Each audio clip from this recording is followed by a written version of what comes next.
Sans doute l'un des organes les plus importants du corps humain, mais on n'y prête pas souvent attention jusqu'à ce qu'il commence à nous créer des problèmes. Le cœur, une petite merveille mais très fragile, à peine la taille d'un poing, ce muscle creux peut tomber malade. Heureusement, il peut se soigner par des médicaments ou par une intervention chirurgicale. Sous d'autres cieux, la chirurgie cardiaque a fait ses preuves. Une chirurgie qui s'installe petit à petit en République démocratique du Congo avec des résultats impressionnant. Le pays dispose même d'un centre de chirurgie cardiaque bien équipé pour la prise en charge de ces malades. Mais quels sont les enjeux et la situation de la chirurgie cardiaque en RDC? Quelles sont les difficultés que rencontrent les équipes qui viennent d'ailleurs pour des missions chirurgicales? On en parle dans ce check-up juste après ce reportage.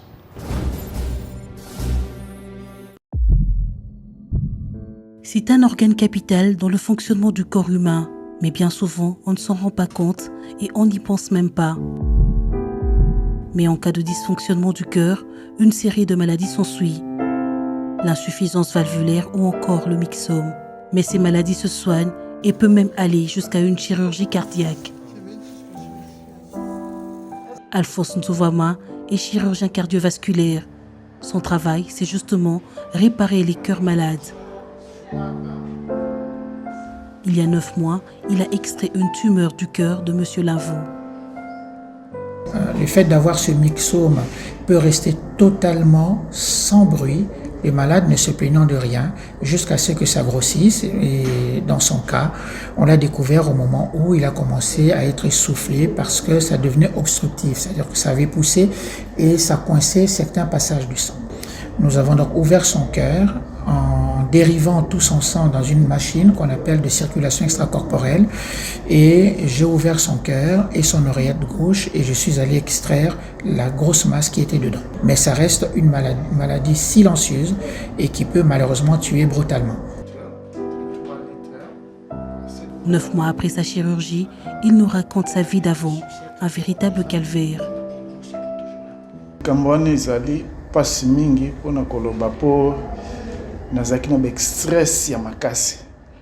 Je vivais un stress permanent. On m'avait prévenu que j'allais mourir brusquement. Je remettais toujours ma vie entre les mains de Jéhovah. Imaginez qu'une distance de 2 à 3 minutes, je la parcourais pendant 30 minutes. Je pouvais faire un pas, un deuxième et m'arrêter au troisième. J'avais consulté plusieurs médecins à l'époque et en 2018, un cardiologue a détecté le problème. Mais j'étais toujours stressé parce que le médecin m'avait dit que je devais me rendre en Europe et que la chirurgie coûterait excessivement cher. Heureusement pour moi, j'ai été opéré au pays par le docteur Nzovama. Depuis, je me porte bien et j'ai un suivi régulier chez le cardiologue. Une masse dans le cœur, la nature est peut-être connue, mais les causes non encore élucidées, affirme le cardiovasculaire.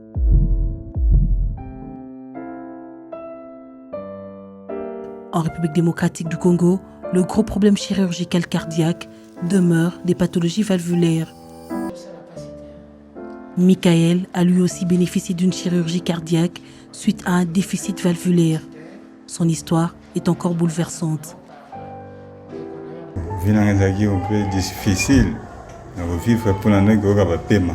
Avant l'opération, j'avais une vie très difficile.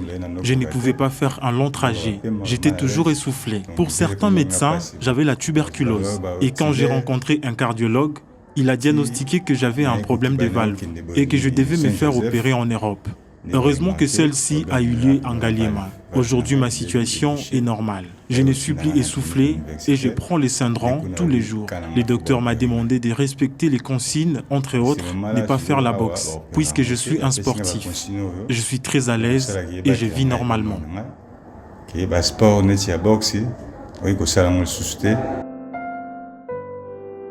Lui, effectivement, c'était le malade le plus sérieux et le plus grave parce qu'il faisait des épisodes d'insuffisance cardiaque. Il n'était plus capable de dormir à plat dans son lit.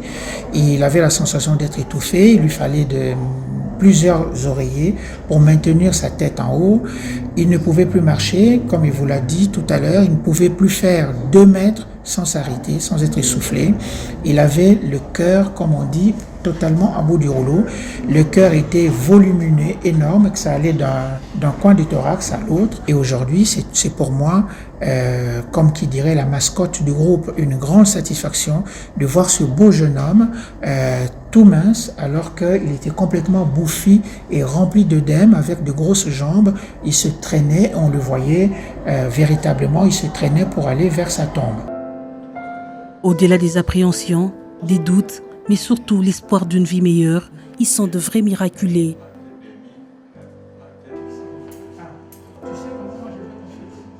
Chirurgien cardiovasculaire, pratiquant depuis de nombreuses années en France, Alphonse Nzovwama veut installer cette chirurgie en République démocratique du Congo de façon quotidienne et régulière, sans faire attendre les patients.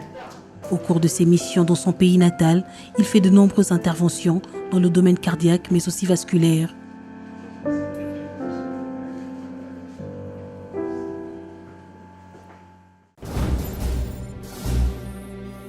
La chirurgie cardiaque en République démocratique du Congo, on en parle dans ce check-up avec le docteur Alphonse Nzovwama. Il est chirurgien cardiovasculaire. Bienvenue dans Check-up, docteur. Merci, madame. Docteur, le cœur se soigne, ce muscle formidable du corps humain, il se soigne et même s'opère. C'est ce que vous faites en tant que chirurgien cardiovasculaire.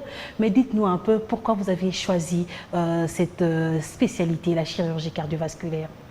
Eh bien, c'est une longue histoire que je résumerai en disant déjà, devenir médecin à la faculté de médecine, je ne l'ai jamais choisi. Je suis allé faire de la médecine et devenir médecin pour plaire à ma mère.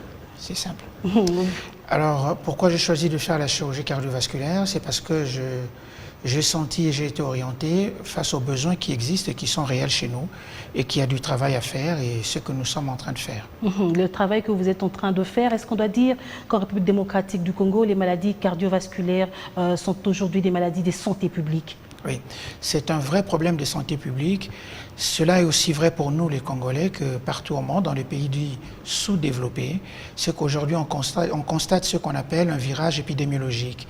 Ce virage est caractérisé par l'émergence des maladies non transmissibles, dont les maladies cardiovasculaires en tête. Donc aujourd'hui et demain, à Kinshasa comme au fin fond du Congo, on mourra et on commence à mourir de plus en plus de maladies cardiovasculaires. Selon l'Organisation mondiale de la santé, cela serait même la première cause de mortalité dans le monde et 90% des décès proviendraient de pays en voie de développement, comme la République démocratique du Congo. Docteur, aujourd'hui, on parle de chirurgie cardiaque.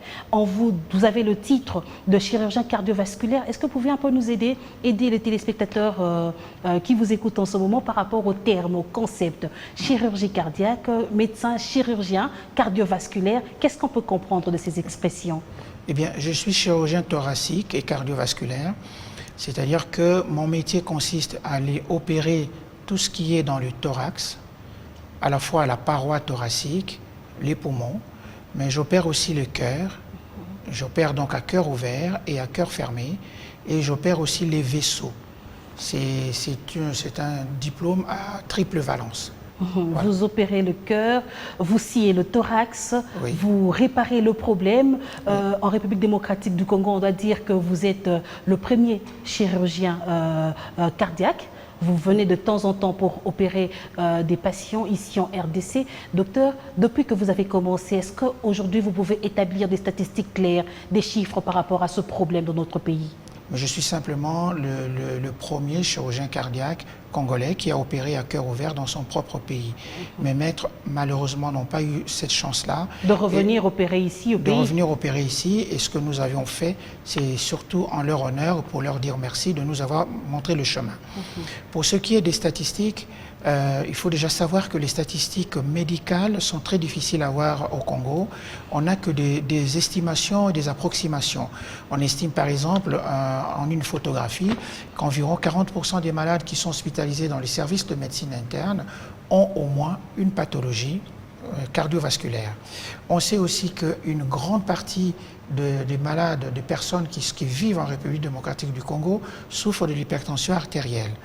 Et pour ce qui est des enfants, parce que les enfants, hélas, ne sont pas épargnés, on sait qu'il y a une proportion d'environ 0,8% d'enfants qui naissent avec de malformations cardiaques sur 1000 naissances. Donc dans un pays comme le nôtre, si on fait la proportion, on rapporte à la taille du pays, il y a dans ce pays chaque année au moins 30 000 enfants qui naissent avec des malformations cardiaques. La grande majorité meurt à la naissance parce que les pathologies sont incompatibles avec la survie, mais une grande partie survit, mais dans des conditions difficiles. Et c'est aussi à ces enfants-là, comme à ces adultes-là, qu'il faut nous adresser et leur apporter des solutions ensemble. Vous faites des chirurgies, vous êtes d'ailleurs le premier, vous l'aviez dit, à faire une chirurgie à cœur ouvert ici en République démocratique du Congo. Est-ce que dans votre longue liste, il y a également des enfants qu'il faudrait prendre en charge? Ah oui, il y a beaucoup d'enfants, effectivement. Il y a beaucoup d'enfants qui sont en attente des réparations cardiaques. Certains, effectivement, ne peuvent pas attendre. J'en ai vu quelques-uns cette semaine et j'ai eu la très grande douleur de dire, par exemple, aux parents que malheureusement, leurs enfants ont trop attendu et qu'ils ne peuvent plus être opérés, qu'on ne peut que les accompagner par les médicaments. Vous pouvez imaginer le déchirement pour les parents. On doit vous appeler l'homme qui répare le cœur. Docteur Nzovama, est-ce qu'on peut savoir concrètement quelles sont les pathologies que vous rencontrez ou que les Congolais rencontrent souvent? Notre discipline est double. Il y a la cardiologie, qui est la discipline médicale, c'est-à-dire le cardiologue, c'est le spécialiste du cœur qui traite les maladies du cœur par les médicaments. Et les chirurgiens cardiaques, c'est le spécialiste de maladies du cœur et qui les traite par les opérations. Alors, lorsqu'on regarde la cardiologie, la maladie la plus fréquente au Congo, ça reste l'hypertension artérielle avec ses complications. Mais l'hypertension artérielle, en grande majorité, ne s'opère pas. On opère quelques cas où on peut trouver des causes de la sténose de l'artère rénale qui peut être responsable de l'hypertension, le phéochromocytome qui est une tumeur au-dessus du rein, ça on peut opérer. Mais dans la grande majorité des cas, l'hypertension artérielle se soigne. Alors quand on va dans le chapitre des maladies qu'on peut opérer, eh bien chez nous, indiscutablement, la pathologie la plus importante reste les pathologies valvulaires. Les valves en fait sont des portes, nous en avons 4 au niveau de notre cœur, ce sont des portes qui s'abîment et cette maladie-là est extrêmement fréquente. Vous me direz, mais pourquoi? Eh bien, madame, c'est à cause des infections. La plupart de nos malades qui ont des problèmes valvulaires, qui ont donc ces valvulopathies et qu'il faut opérer, sont des gens, lorsqu'on les interroge, la plupart d'entre eux ont fait des angines dans l'enfance et dans la jeunesse. Et le germe qui donne l'angine, c'est le streptocoque. Le streptocoque donne des douleurs à la gorge, comme on dit en médecine. Ce microbe ne fait que lécher les amygdales, mais mordre les cœurs violemment. Docteur, est-ce que c'est la seule cause ou bien certains parlent de l'alimentation, une mauvaise alimentation pourrait également être la base, d'autres disent que c'est le manque d'exercice physique. Est-ce qu'on doit également lier ces causes aux maladies cardiaques? Eh bien tout cela, malheureusement madame, est tout à fait vrai. Quelqu'un qui prend du poids, qui ne fait pas d'exercice, qui développe le diabète, finira par développer l'hypertension artérielle s'il ne l'a pas déjà. Et l'hypertension artérielle peut conduire par exemple à un accident extrêmement grave que le chirurgien doit opérer dans l'heure, sinon les malades meurent. Malheureusement, il y en a ici qui meurent. C'est la dissection de l'aorte. C'est l'aorte, ce gros tuyau qui sort du cœur, qui explose, qui se déchire et il faut opérer assez rapidement. Avant que vous puissiez nous donner quelques conseils pour prévenir ce problème de santé, docteur, on a vu dans les images, vous avez consulté récemment vos patients, les patients que vous avez opérés en 2019 à cœur ouvert, vous avez réparé leur cœur pour divers problèmes, mais est-ce qu'on peut savoir aujourd'hui quels sont les problèmes qui peuvent inquiéter, qui peuvent être des signes annonciateurs que cette personne pourra avoir un problème cardiaque et qui nécessite une chirurgie? Eh bien, le signe le plus patent, c'est la dyspnée. C'est un jargon médical, c'est simplement la difficulté à respirer aisément. Là, nous sommes en train de parler, vous respirez, vous ne faites aucun effort. Sauf que les personnes qui souffrent du cœur sont souvent essoufflées, sont de plus en plus essoufflées à l'effort, parfois même sur le plat. Et le plus grave, sont même essoufflés alors qu'ils sont assis au repos. Donc quand quelqu'un est essoufflé, ça peut être un problème au niveau du poumon, mais ça peut aussi, il faut toujours y penser, un problème au niveau du cœur. Par exemple, lorsque le cœur est complètement fatigué, on appelle cela une décompensation cardiaque. Les malades ont du mal à respirer, ils ont une respiration ronflante et parfois il y a des sifflements. On peut prendre cela pour de l'asthme et donner le traitement de l'asthme. Même la tuberculose, comme ce fut le cas pour un de vos patients. Oui, effectivement. Des patients qui étaient essoufflés et qui passaient de médecin en médecin, qui ont été même mis sous tuberculose statique alors que leur cœur souffrait. Donc le conseil, c'est qu'un malade qui est essoufflé, un malade qui se fatigue, parce que ça donne des fatigues importantes, et une perte de poids, il faut consulter son médecin et ne pas hésiter à suggérer à votre médecin d'aller voir un cardiologue. Vous aviez parlé des problèmes valvulaires, un problème fréquent, un problème courant que vous rencontrez lorsque vous faites des chirurgies cardiaques. Mais on va parler quand même d'un cas particulier de M. Linvaux, qu'on voit également dans les images, qui a eu une myxome, comme vous l'appelez en jargon médical, docteur. Cette particularité, d'où provient cette masse, à quoi cela est dû exactement? Eh bien, le myxome, c'est une tumeur. C'est comme une boule qui se forme au milieu du cœur. Et il faut dire que la caractéristique du myxome est que c'est une tumeur qui est silencieuse. Lorsque quelqu'un développe un myxome, on ne le sait pas, et il ne manifeste aucun signe, rien du tout. Et c'est seulement avec l'évolution, la grosseur de la tumeur, que cette tumeur, dans le cas de ce cher monsieur, passait à travers sa valve mitrale. Ce qui a fait qu'un jour, il s'est senti très gêné pour respirer. Il a consulté de médecin en médecin et finalement, on est arrivé à poser le diagnostic de myxome chez lui aux cliniques universitaires. Il fallait lui offrir une solution chirurgicale parce que le seul traitement, c'est d'entrer dans son cœur et d'enlever cette grosse boule qui est au milieu du cœur et dont le risque est en premier lieu de s'enclaver dans la valve et le malade meurt brutalement et cela survient malheureusement surtout la nuit pendant son sommeil. L'autre risque, c'est que de petits bouts de cette tumeur se détachent et partent au cerveau et ça donne l'accident vasculaire cérébral. Et bien donc il fallait l'opérer. Il lui avait été suggéré d'aller à l'étranger et il se trouve qu'il avait eu connaissance de mon existence quelque part sur un des reportages comme nous le faisons actuellement. Il a tenu à ce que je l'opère. Il a tenu pendant 2 ans et j'avais très peur pour lui. Heureusement, il a pu aller jusqu'à l'opération. Aujourd'hui, c'est un monsieur qui va très bien et pour lequel je suis heureux, comme pour les 3 autres que j'avais opérés l'année dernière. Ben justement, aujourd'hui, il se porte très bien. Est-ce que de plus en plus, vous rencontrez ces genres de cas lorsque vous consultez vos patients? Oui, les myxomes, ce n'est pas une fréquence particulière, mais ce qu'on appelle dans notre langage, c'est un biais. C'est-à-dire que c'est un problème qui existe, qui n'était pas diagnostiqué. Maintenant qu'on a les outils, qu'on a des spécialistes qui savent, on commence à les voir de plus en plus. Les myxomes, chez nous, sont en général très gros. Et là, je salue la mémoire d'un jeune patient qui malheureusement est décédé. On lui a posé le diagnostic de myxome, mais en attendant la chirurgie, il n'a pas survécu, il est décédé et c'est triste. C'est triste pour lui, pour sa famille, comme ça l'est pour beaucoup d'autres malades. Mais des cas comme ça, il y en a et il y en aura beaucoup. Est-ce possible de prévenir ces pathologies? Alors, pour le myxome, malheureusement, il n'y a aucune prévention parce que la cause du myxome n'est pas très bien connue. C'est une tumeur qui est bénigne. On a 2 hypothèses. On se dit que c'est une tumeur qui se forme à partir des muscles du cœur, de la paroi, mais il y a actuellement une théorie plus prédominante qui dit que c'est plutôt à partir de cellules du sang mêlées aux cellules de muscles cardiaques. On ne sait pas exactement. Comment prévenir, on ne le sait pas, et ce d'autant qu'il existe, et ces familles sont rares, des familles qui ont la caractéristique de développer le myxome. Là, ce sont des causes génétiques. Probablement sur cette piste-là, on pourra trouver des thérapies géniques, pas maintenant, mais dans les années à venir. Mais ça concerne combien de personnes? Ça concerne moins d'1%.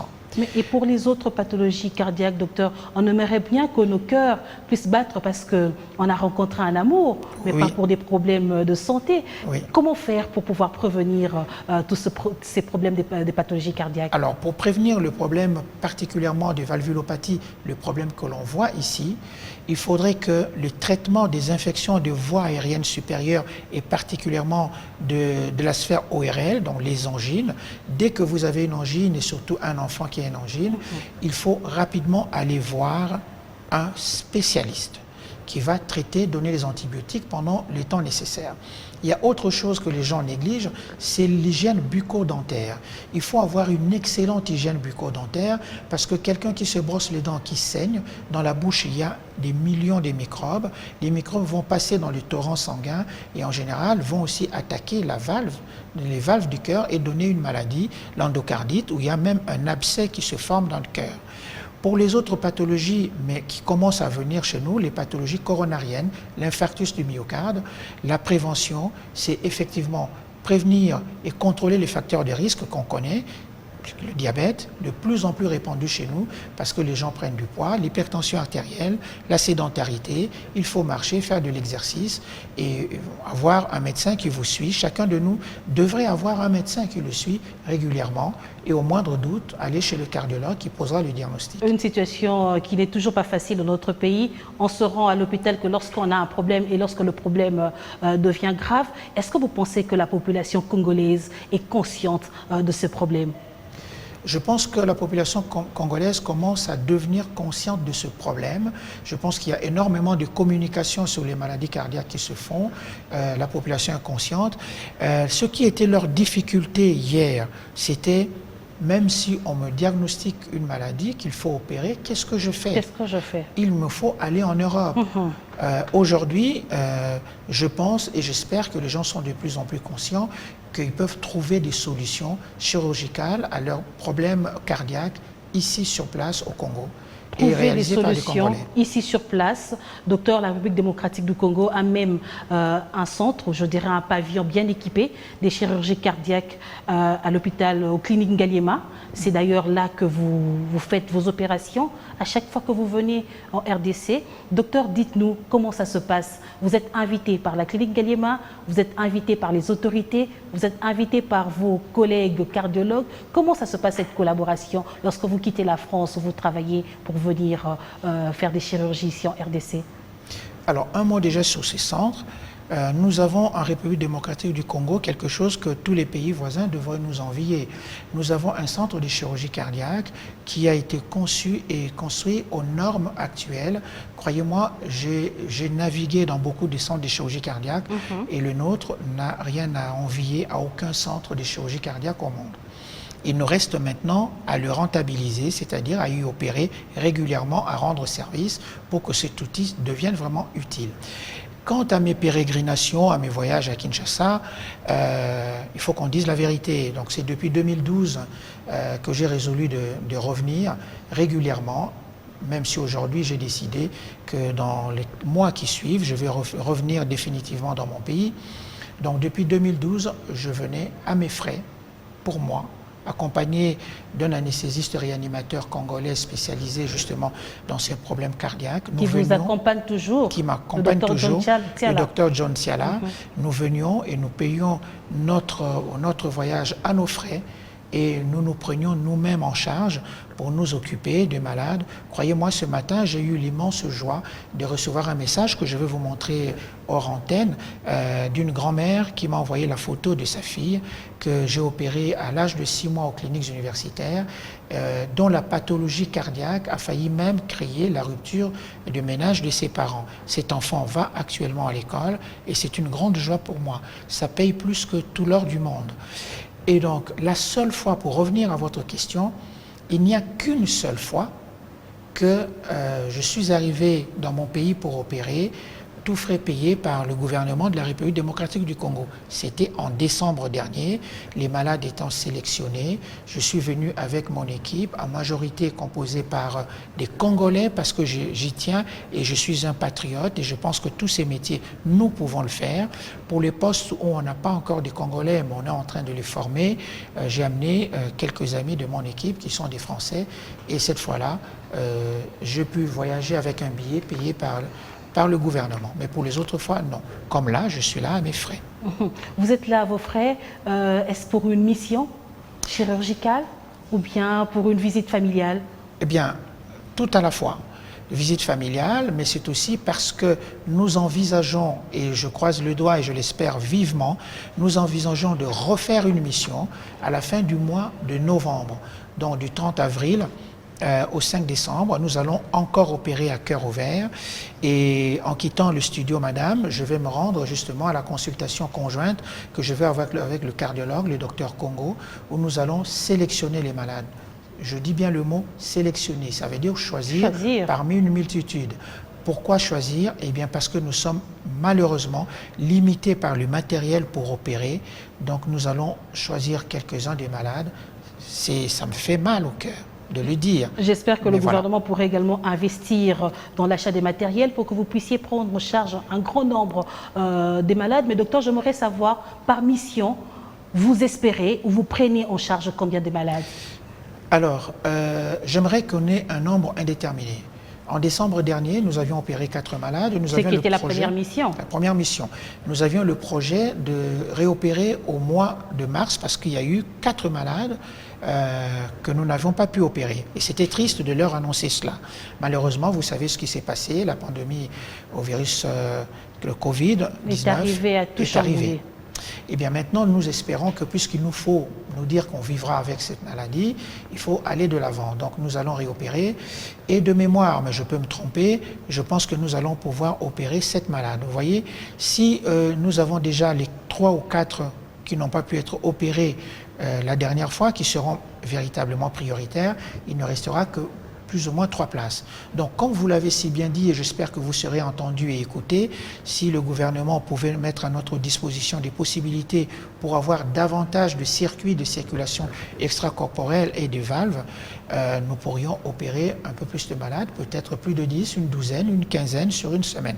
Entre 2 missions, l'idéal serait de faire passer au minimum 3 mois. Oui. Cette fois-ci, presque une année. Est-ce que parfois vous perdez vos malades, des patients qui meurent entre 2 missions? C'est un sujet, madame, extrêmement poignant. C'est que souvent, on voit des malades et on leur promet de les opérer, et en attendant entre les missions ou les retards qu'on prend, il y en a un certain nombre qui meurent. C'est un sujet délicat et très poignant. Avec le respect pour les familles de ces disparus, malheureusement, c'est ce qui est arrivé. L'idéal, c'est de ne pas vivre ce drame, madame. Je suis médecin, pas pour constater les morts, mais pour lutter jusqu'à la fin contre la mort. Et c'est ça mon métier, c'est le métier de tous les chirurgiens, de tous les médecins. L'idéal, ce serait qu'il n'y ait pas de mission. Voyez, qu'il n'y ait plus de missions, qui sont des organisations qui sont quand même onéreuses parce que les gens viennent de loin. L'idéal, ce serait que nous puissions être sur place, opérer nos malades, et que ce soit pour moi un service ordinaire, comme un service des chirurgies des os, des chirurgies du ventre. Il y a un malade qui arrive, on lui propose le traitement, on l'opère. Mais tant que nous serons dans ces systèmes d'émission, nous continuerons à déplorer les morts, et cela nous met tous mal à l'aise. Vous voulez installer cette chirurgie de façon permanente, régulière, en République démocratique du Congo. Et si on vous demandait aujourd'hui de pouvoir estimer le coût d'une chirurgie de valve, combien ça peut coûter? Alors, il faut dire l'estimation, il faut toujours comparer, même si comparaison n'est pas raison, mais ça permettra aux gens de voir quel est le niveau et de la qualité du service qu'on leur apporte. Prenons le cas d'un remplacement de valve. Un remplacement de valve, son coût en Europe peut largement varier entre 25 000 € et 32 000 €. Ça signifie concrètement en dollars autour de 27 000 $ et 35 000 $. Croyez-moi, il y a très peu de gens dans ce pays qui peuvent se payer cela. En plus, il faut ajouter le séjour, le billet, comment se nourrir là-bas. Au moins en Europe, la mutuelle intervient, docteur. Alors qu'en Europe, croyez-moi, même le président de la République française ne peut pas payer de sa poche une chirurgie cardiaque. Mais nous payons tous, tout le monde paye une mutuelle et la sécurité sociale. Donc, les prix doivent être abaissés pour que cette chirurgie soit accessible au grand nombre et au maximum. Aujourd'hui, la chirurgie cardiaque simple, on remplace une valve, est estimée à 10 000 $, c'est-à-dire moins du tiers de ce que cette chirurgie coûte réellement. C'est parce qu'il y a des efforts à faire, mais moi personnellement, et comme toute l'équipe, le médecin directeur de la clinique Ngaliema, nous ne voulions pas nous arrêter là. Nous aimerions vraiment comprimer ce prix pour que ce prix véritablement baisse. À 10 000 $, oui, nous pourrons opérer beaucoup de gens, mais il y aura quand même des gens qui vont être délaissés sur le chemin. Je fais la chirurgie en regardant le pauvre. Il faut que nous allions vers ceux-là, qu'on ne laisse pas les gens sur le bord du chemin, que surtout pour un médecin, pour un chirurgien, que je regarde partir de mon cabinet de consultation quelqu'un qui ne pourra pas se faire opérer simplement parce qu'il n'a pas d'argent. C'est inadmissible. Donc nous devons arriver à comprimer le prix. Pour que nous arrivions à comprimer le prix, il faut que nous opérions le plus possible. Ça, c'est une piste. Mais pour cela aussi, il faut que l'État apporte sa part. Par exemple, on pourrait s'imaginer que pour chaque malade qui va se faire opérer au centre de chirurgie cardiaque, que l'État apporte 5 000 ou 4 000 $ par malade. Et le reste de la différence, la famille fera un effort. Ce sera estimable. Mais je crois savoir qu'il y a des études qui sont maintenant en cours sur la couverture médicale universelle. J'espère que cela couvrira aussi les malades qui ont besoin de la chirurgie cardiaque et que cela apportera un début de solution ou la solution totale pour nos malades. J'aimerais revenir sur un point, je trouve quand même important. Tout à l'heure, vous irez pour une sélection des malades, docteur. Sur base de quoi faites-vous cette sélection? De l'urgence, du problème? Sur base de quoi faites-vous la sélection? Eh bien, quand on sélectionne des malades en chirurgie cardiaque, il y a beaucoup de critères. L'opérabilité, la première question, est-ce que ce malade, avec sa maladie, est encore opérable? Il y a malheureusement des malades qui ne sont plus opérables, qui développent ce qu'on appelle une hypertension artérielle pulmonaire fixée. Même si vous réparez le cœur, vous ne lui accordez rien comme bénéfice. Donc déjà ça, c'est le premier critère de choix. Le deuxième critère, c'est la gravité du malade. Quelqu'un qui est en décompensation cardiaque, dont le cœur se fatigue de façon régulière, celui-là est un appel au secours, dépêchez-vous pour moi. Le troisième critère, ce sont des malades qui ont des lésions menaçantes. Par exemple, des tumeurs à l'intérieur du cœur, c'est-à-dire le myxome, comme on venait d'en parler. Avant-hier, on m'a montré le dossier d'un malade qui a un fibroélastome, qui est aussi un type de grosseur qui pousse dans le cœur. Ceux-là, il faut les opérer le plus rapidement possible. Ensuite, il y a des critères traditionnels. Ladies first. On opère les femmes à pathologie stable, courante, on opère les femmes plus rapidement que les hommes, c'est de la courtoisie médicale. Les malades qui viennent de province, là nous sommes en train d'attendre 4 ou 5 malades du Katanga, du Grand Katanga. Ils viennent de loin, on ne peut pas les faire venir pour leur dire on ne va pas vous opérer, rentrez. D'où encore un appel à ce que les autorités du pays sur les 7 circuits que nous avons, qui nous en donnent encore, même simplement 5 de plus, ça fera la joie de beaucoup de gens. Docteur, quand est-ce que vous utilisez le mot essayer, on va essayer de sauver cette personne, quand est-ce que ça vous arrive?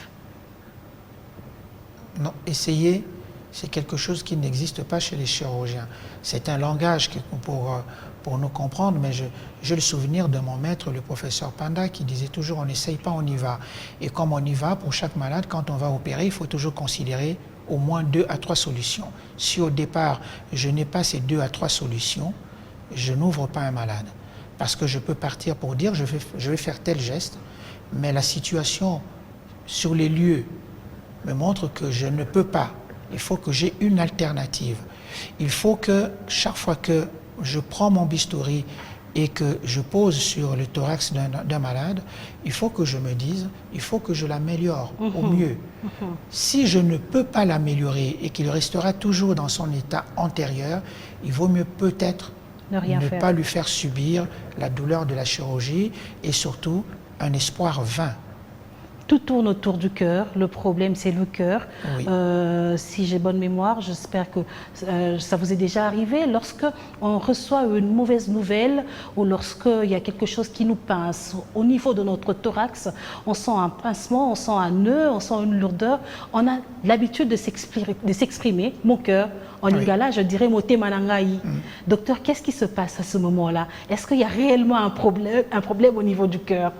Alors, il faut distinguer toujours dans le langage courant, il y a le cœur affectif, le cœur symbolique. Vous voyez, quand on va à l'église, élevons notre cœur, c'est le cœur symbolique, on pense que les sentiments sont là. Exact. Mais en tout cas, croyez-moi, j'ai vu suffisamment de cœur. À l'intérieur, je n'ai vu aucun sentiment. C'est un muscle qui se contracte avec une machinerie complexe. Mais cela dit, lorsque par exemple, là, je vous fais peur, subitement votre cœur va battre la chamade, ça va s'accélérer, ce qu'on appelle la tachycardie. C'est une réaction primitive de notre cerveau reptilien. C'est simplement de notre cerveau de bête, quoi. C'est la même chose que chez l'animal. Si vous avez peur, votre cœur va battre vite, la tension va augmenter, vous allez mobiliser le sucre en vue de fuir, de vous éloigner du danger ou de l'affronter. Mais cependant, il existe beaucoup plus chez les jeunes femmes que chez d'autres personnes, ce qu'on appelle la réaction vagale. Il y a au niveau du cœur un nerf qui arrive, qui est le nerf vagal, qui sécrète une substance qui peut ralentir le cœur. Ainsi, par exemple, quand on vous donne une mauvaise nouvelle, dans cette émotion d'apprendre la mauvaise nouvelle, il y a excitation du nerf vague et ralentissement de votre cœur à l'extrême. Et puisque le cœur s'est ralenti, le débit cardiaque, donc la quantité de sang qui monte vers votre cerveau diminue, vous êtes ébloui, vous ne voyez plus rien et vous perdez connaissance. Et au bout de quelques temps, c'est passager et tout revient. Donc ça n'arrive qu'aux jeunes dames, hein? Plus souvent aux jeunes dames, mais ça peut arriver à toute personne. Essayez pour vous, on verra. On va essayer, docteur. Docteur, on va bientôt atterrir. C'est vrai qu'on est monté, on a décollé, mais il y a encore beaucoup de choses à se dire, mais le temps nous fait défaut. Mais j'aimerais quand même revenir à ce que vous faites concrètement, votre travail de tous les jours, votre quotidien, que ce soit à l'étranger ou ici en République démocratique du Congo. Docteur, quels sont les enjeux pour vous? Quels sont les défis à relever dans votre quotidien, dans votre travail quotidien, surtout ici en RDC? Oui. J'aime qu'on précise, surtout ici en RDC, parce qu'en France, où je preste jusque-là, croyez-moi, il y a suffisamment de chirurgiens cardiaques, on n'a pas besoin de moi. Je suis en République démocratique du Congo depuis 10 jours, mais mon service tourne. En revanche, ici, je sens qu'on a véritablement besoin de moi. Quel est l'enjeu pour moi? L'enjeu reste simple. Il faut que la chirurgie cardiaque soit à la portée de tout le monde. Il faut que nous puissions la pratiquer tous les jours. Il faut que nous puissions former les gens chez nous qui soient capables de résoudre le problème. Vous voyez, il y a 90 millions d'habitants dans ce pays. Il y a 90 millions de cœurs. Il y a 180 millions de poumons. Il y a des milliards de vaisseaux sanguins. Pensez-vous que je puisse les traiter tout seul? Donc nous avons besoin de former les plus jeunes, de plus en plus nombreux, pas seulement en chirurgie cardiaque, mais dans toutes les spécialités, pour que nous puissions montrer que cette spécialité n'est qu'une technique et que tout s'apprend, absolument tout dans la vie s'apprend, et que nous pourrions maîtriser et rendre service aux nôtres et être avec la population que nous avons et être véritablement dans les années à venir le pays, croyez-moi, ce n'est pas un slogan, nous sommes à même d'être le pays de pointe en Afrique, vraisemblablement aussi dans le monde, dans la pratique de la chirurgie cardiaque. Nous sommes plus nombreux, par exemple, que les Français. Donc nous pourrions faire plus d'opérations de chirurgie cardiaque que les Français, où on réalise à peu près 44 000 opérations par an. Selon vous, quelle est la grande difficulté ou quelles sont les difficultés que vous rencontrez sur place? La difficulté est d'ordre matériel. C'est-à-dire que nous avons un équipement, comme on dit en anglais, up-to-date, moderne, mais il nous faut des consommables. Et ce consommable, ça demande de l'argent. Il faut que nous ayons de l'argent. La deuxième difficulté est le personnel. Nous n'avons pas sur tous les postes de chirurgie cardiaque le personnel qualifié. La chirurgie cardiaque, ce n'est pas l'unique problème du chirurgien. Il nous faut des perfusionnistes, des anesthésistes formés dans cela. C'est vers la formation, aussi bien dans tous les domaines de notre vie nationale, je dirais, la formation doit être le maître mot. Il nous faut dans ce pays former, mieux former et davantage des jeunes pour que dans tous les domaines, nous puissions rendre service. Docteur, on va finir par cette question. Vos malades sont peut-être en train de vous suivre en ce moment. Oui. Ils attendent une chirurgie.